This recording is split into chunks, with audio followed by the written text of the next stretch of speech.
मूल निवासी कर्मचारी कल्याण महासंघ के द्वारा निजीकरण विरोधी देशव्यापी अभियान नेशनल कॉन्फ्रेंस करते हुए 10 सूत्रीय मांगों को लेकर आयोजन किया गया है। इस आयोजन के देश के कई राज्यों से लोगों की भारी संख्या में भीड़ उमड़ने की संभावना है।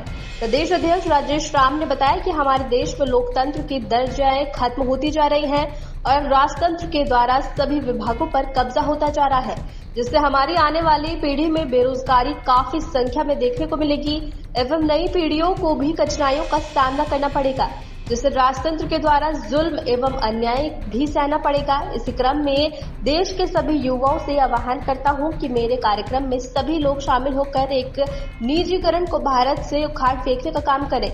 मांगों की सूची निम्न प्रकार है। पदोन्नति के एक अन्य पिछड़े को पर्याप्त प्रतिनिधित्व व क्रिमिलियर का उन्मूलन। वहीं मंडल मामले में इंदिरा साहनी मुकदमे में अनुच्छेद 16(4) में दिए प्रतिनिधित्व को मूल अधिकार बताने वाले सुप्रीम कोर्ट के बहुमत के निर्णय को न्यायपालिका लागू करे।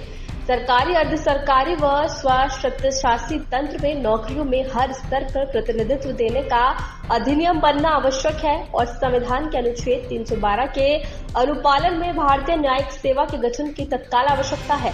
केंद्र और राज्य सरकार के अधीन सभी पदों में आरक्षित पदों के बैकलॉग को अविलंब भरना आवश्यक होगा। निजीकरण तत्काल बंद कर सभी सरकारों पे उपक्रमों आदि का प्रशासन व नियंत्रण अनुसूचित जातियों, अनुसूचित जनजातियों और अन्य पिछड़े के अधिकारियों और जनप्रतिनिधियों के सुपुर्द करके सक्षम बनाना। सभी मंत्री परिषदों में मूल निवासी जातियों के उनकी आबादी के प्रतिशत के बराबर मंत्री होना उनका अधिकार है। नई पेंशन योजना के स्थान पर पुरानी पेंशन योजना लागू करना सरकारी कर्मचारियों के हित में आवश्यक है। सभी तरह के सरकारी कर्मचारियों की सेवा शर्तों के लिए संविधान के अनुच्छेद 309 के तहत कानून बनाना संवैधानिक आवश्यकता है। अनुसूचित जातियों, अनुसूचित जनजातियों व अन्य पिछड़े वर्गों में सरकारी कर्मचारियों की संस्थाओं को सर्व उद्देश्य मान्यता आवश्यक। संगठन के द्वारा यह निजीकरण विरोधी जो आंदोलन चल रहे हैं, इसमें है कि संविधान से देश चलेगा, चलना भी चाहिए। अगर निजीकरण कर दिया जाए तो उसमें गरीब गांव घर के जो जनता हैं, बच्चे हैं, इन लोगों को सभी को रोज़गार नहीं मिल पाएगा। इसलिए निजीकरण जो है सही नहीं है, हर जगह सही नहीं है। जहां पर आवश्यकता है उसके अनुसार उसका सही कदम है, लेकिन हर जगह हर विभाग में निजीकरण करना सही। सरकार का तो कहना है कि निजीकरण करने से सही उम्र पे भी नौकरी मिल जाएगी और बेरोजगारी भी कम होगा और लोग बेरोजगार से दूर भी रहेंगे। निजीकरण करने से नुकसान ये हो रहा है कि उसमें कुछ लोगों को रोज़गार मिल पा रही है, ठीक है, वेतन भी कम दिया जा रहा है। सरकारीकरण के हिसाब से जो वेतनमान के अनुसार जो रोज़गार मिलनी चाहिए वो होना चाहिए। आखिर पहले रोज़गार सभी को मिल रहा था और वेतनमान भी मिल रहे थे। आज हर जगह निजीकरण हो जाता तो मनमौजी जो है जो जिस विभाग के जो लोग होंगे अपने हिसाब से मानदेय पर रख लेते हैं। नतीजा है कि जिसको चाहेंगे उसको रख लेते हैं। लेकिन जब सरकार की तरफ से जो सरकारीकरण के हिसाब से जो बहाली होती है या जो भी नौकरी दी जाती है तो उसमें वेतन के तहत दी जाती है, तो उसमें अपने आप को होल लाइफ या जब तक के जिस सिस्टम में जो एज होता है उसके हिसाब से उसको चांस दिया जाता है। लेकिन ऐसे अगर किसी तरह के कोई परेशानी हो जाती है तो उसको कभी भी हटा दिया जा सकता है। निजीकरण में ये भी एक नुकसान होता है, लेकिन सरकारीकरण में है कि कई तरह के उसमें ऐसा चांस नहीं होता है। परिचय देंगे अपना? हाँ, मेरा नाम मोहम्मद कलीमुद्दीन अंसारी। निजीकरण विरोधी देशव्यापी अभियान नेशनल कॉन्फ्रेंस के द्वारा आप लोग आवाज़ उठाए हैं, क्या मुद्दा लेकर आए? ये साथियों, विगत 70 वर्ष से इस देश में सरकारीकरण चल रही थी, लेकिन विगत जो केंद्र सरकार है या राज्य सरकार है, जो निजी सरकारीकरण को हटाकर निजीकरण क्यों नहीं जा रहा है, जबकि सरकारीकरण में हमारा आम पब्लिक का संवैधानिक सुविधाएं मिल रही थी और निजीकरण में संवैधानिक सुविधा आम पब्लिक को नहीं मिल पाएगा।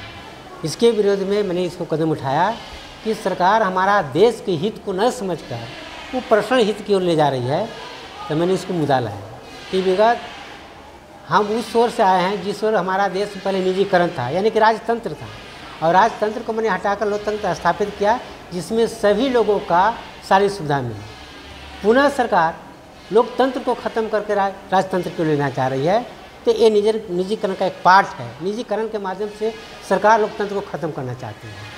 तो क्या हो गया, अब राजतंत्र चल रहा है क्या? हाँ, एक तरह से कहेंगे तो पूरी तरह संविधान लागू न होने के कारण ये राजतंत्र ही दिखाई दे रही है।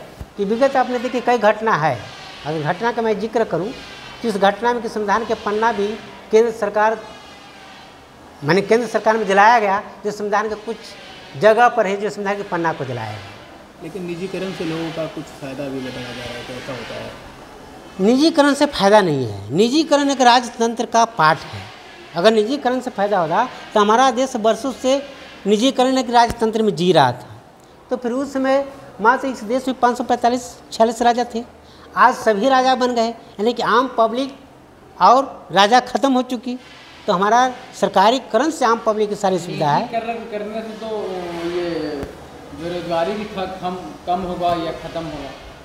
नहीं, बिल्कुल नहीं। निजीकरण से गिने चुने व्यक्ति की रोजगार मिलेगी, क्योंकि आम पब्लिक सरकार के विरोध में नहीं बोल सकता है, और सरकार जिसको चाहेगी उसको अपनी कंपनी या अपनी कर्मचारी घोषित कर सकता है, बाकी लोग नहीं कर सकते। कितना लोग शामिल हैं इस देश में, पूरे देश में हमारे सभी राज्य के जितने भी कर्मचारी हैं, खासकर मैं SC ST OBC जो कम्युनिटी माइनॉरिटी हैं, और चाहे निजी प्राइवेट कर्मचारी और सरकारी कर्मचारी, सभी तरह के कर्मचारी इसमें शामिल हैं। मेन मांगे क्या है आपकी?